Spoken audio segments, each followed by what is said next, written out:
Mace Windu and Dooku had been good friends when Dooku considered himself a Jedi Master, as Windu had looked up to Dooku as a phenomenal man and possibly the best lightsaber duelist in all of the Order, something Mace Windu himself aspired to. This is why when Dooku left the Jedi Order seemingly without warning, Windu was shocked, as in his mind Dooku was among the greats of the Jedi Order, even comparable to Master Yoda and the Grandmasters of old. Nearly a decade later, when Windu heard that Dooku was the one behind the plot to take over the Republic, he didn't believe it, as in his mind his old friend was still a Jedi, even if he didn't want to admit it at the time.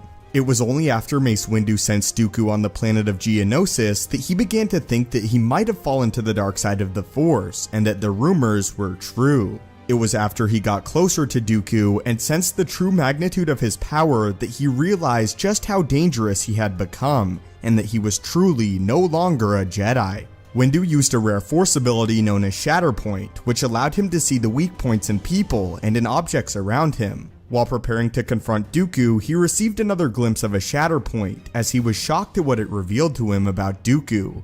Not only did the Shatterpoint indicate the power that Dooku had achieved, but it also gave Windu a glimpse into the entirety of the war that was about to begin, the Clone Wars. Windu sensed just how crucial Dooku was, and more than this, how dangerous he was, as Windu knew to his current knowledge that Dooku was the most dangerous man alive. Dooku was the complete orchestrator of the Clone Wars to Windu's knowledge, and this is what the Shatterpoint granted the Jedi Master. In the swirl of the Force around me, I could feel the connections Dooku had forged among Jango and the Trade Federation, and the Geonosians, the whole separatist movement, connections of greed and fear, of deception and bowed intimidation. I did not know what they were, I did not know how Dooku had forged them, or why, but I felt their power. The power of what I now know is a web of treason he had woven to catch the galaxy. I could feel that without him to maintain its weave, to repair its flaws,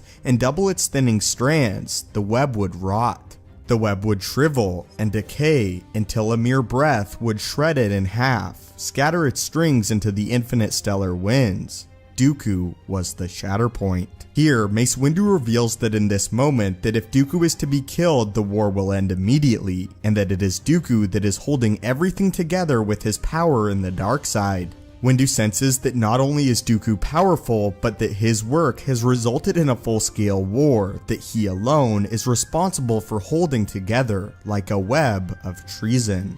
It is because of this that Windu claims Dooku is the most powerful man that is alive at the time, not knowing of the true master of the war in Darth Sidious. All Windu knows is that Dooku is the one responsible for the war, and that if he dies, the war will end.